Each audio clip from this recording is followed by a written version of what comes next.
ఆంధ్రప్రదేశ్ ఉప ముఖ్యమంత్రి గారు ఊరితో మాట మంత్రి అనే ఒక కార్యక్రమాన్ని స్టార్ట్ చేస్తున్నానని తాజాగా నిన్న టెక్కలి నియోజకవర్గంలో అంటే ఒక రావివలస గ్రామాన్ని అక్కడ దగ్గర రావివలస గ్రామాన్ని ఎంపిక చేసి ఆ ఊర్లో వాళ్ళని కొందరిని పిలిపించి టెక్కలిలో భవానీ థియేటర్ అని చెప్పి అక్కడికి పిలిపించి అక్కడికి రమ్మని ఈయన మంగళగిరి ఆఫీసులో నుంచి స్క్రీన్ మీద కనిపిస్తారట. సినిమా థియేటర్లలో వీళ్ళు కూర్చొని వీళ్ళ సమస్యలు ఏదో చెప్పాలంటే ఆయన పరిష్కారం చూపెట్టారు. మనం నిన్ననే చెప్పాము, ఇదంతా కనుక ఒక సినిమా స్క్రీన్ మీద నుండే ఈయనను అభిమానించే వాళ్ళు ఉన్నారు కాబట్టి ఒకటి కులం కోణం, రెండోటి సినిమా కోణం. సో ఈ రెండు కోణాలు మరింత బలం చేసుకోవాలి, సినిమాటిక్ స్టైల్లో వెళ్ళి ఆ తెర నుంచే కనెక్ట్ అవ్వాలి జనానికి అని చెప్పి ఇదంతా పిఆర్ స్టంట్స్లో భాగం అని చెప్పి మనం నిన్ననే మాట్లాడుకున్నాం. సో ఆయన కార్యక్రమం అయిపోయిన తర్వాత ఇదే నిజం అని చెప్పి ఎవరికైనా తెలుసు, అది మనమే చెప్పక్కర్లేదు, రాజకీయ ఓనామాలు తెలిసిన వారికైనా ఇదంతా పిఆర్ స్టంట్స్ అని చెప్పి అర్థమవుతుంది.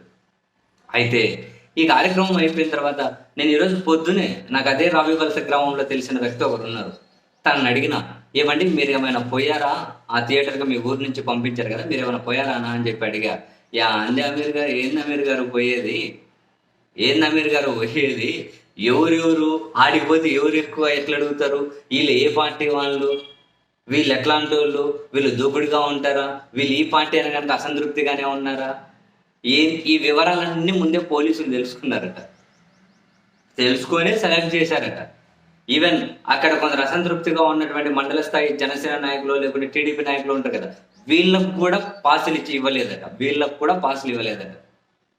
ఎవరైతే ఏమనకుండా ముందే అదిగో మాది సమస్య ఉంది, ఏదైతే పరిష్కారం కాబడే సమస్య ఉంటుందో అటువంటి వాళ్ళతో అడిగిపించడం, ఆయన నోట్ చేసుకోవడం, అక్కడిక్కడ ఇంకేమైనా అధికారులకు చెప్తా అనడం, నెక్స్ట్ మళ్ళీ ఆ పరిష్కారం అయ్యే సమస్యలు ఆల్రెడీ అయిపోయి వచ్చినవి ఏమైనా ఉంటాయి కదా, అవి ప్రస్తావించుకుంటూ వచ్చి నెక్స్ట్ మళ్ళీ అదిగో అట్లా ప్రజలతో మాట మంత్రి అని చెప్పి నిన్న మాట్లాడాడు, ఈరోజు పరిష్కారం, పరిష్కారం, ఇట్లా ప్రచారం చేసుకోవడం కోసం మొత్తం ప్రజా జీవితం కూడా సినిమా స్టంట్లు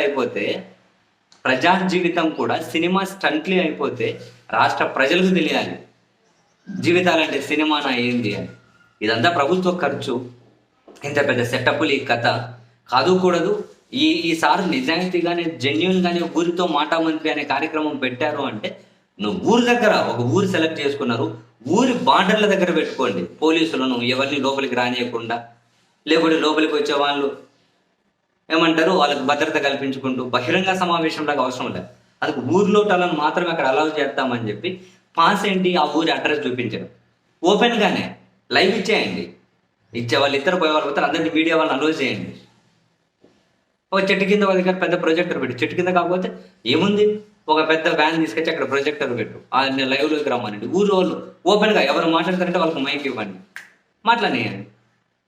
అప్పుడు అడుగుతారు ప్రభుత్వ పాలన ఏంటి, ఇన్ని రోజులు చేసిండేది ఏంటి, మీరు వచ్చి చేసిండేది ఏంటి, ప్రశ్నలు ఏంటి, సమస్య ఏంటి, మీరు పరిష్కరించేది ఏంటి, పరిష్కరించబోయేది ఏంటి. ఇది ఒక పద్ధతి. ఇదేం సినిమా, ఇదేం ప్రభుత్వ ఖర్చు అండి, నీ సొమ్ము నా సొమ్మే కదా. అది కూడా జనాలను ఓన్లీ సెలెక్టర్ వాళ్ళని పంపించేసి వాళ్ళు ఏమడగల వాళ్ళకి ముందే చెప్పేసి, ఎవరి కోసం థియేటర్కి డబ్బులు ఎవరివి, అక్కడి నుంచి వాళ్ళని పిలిపించడానికి డబ్బులు ఎవరివి, ఈ కార్యక్రమం అంతా ఏంది, ఆ సినిమా గేట్ దగ్గర పోలీసులు ఏంది, ఈయన సినిమా చాలా రోజులైంది రిలీజ్ కాక కాబట్టి ఇంకా మళ్ళీ ఎప్పుడైతే జూన్ 12 ఒక సినిమా అవుతుందండి, అదేందో 5 ఏళ్ళు అయింది ఆ సినిమా షూటింగ్ మొదలెట్టి, ఆ తర్వాత ఇంకెప్పుడు వస్తారో తెలియదు కాబట్టి అందరికీ సినిమాటిక్ పరంగా కనెక్ట్ అవ్వడం కోసం ఏర్పాటు చేసిన తప్పితే ఇంకేమైనా ఉంటాయండి ఇందులో? జెన్యున్గా ఒక లాభం చెప్పండి దీనివల్ల. ఊరితో మాట మంత్రి కరెక్టే, కానీ ఇదా ఊరు వాళ్ళని అక్కడ థియేటర్కి తీసుకెళ్ళి ఆడ కూర్చోబెట్టి అది కానీ కొందరికే పాసులు ఇచ్చి ఏమడగాలో ముందే చెప్పి డబ్బెందుకు వేస్ట్ చేయడం.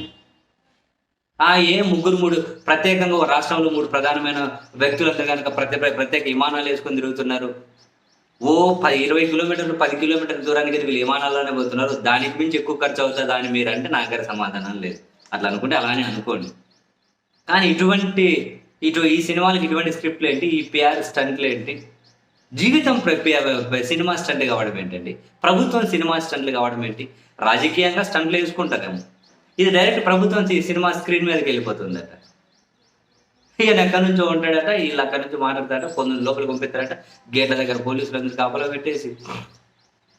ఏందో కానీ అండి, జనానికి కానీ సినిమానే కావాలనుకుంటే మీ జీవితాలు కానీ సినిమానే అయిపోతాయి. స్క్రీన్ మీద చూసుకోండి మీ బతుకులు కూడా.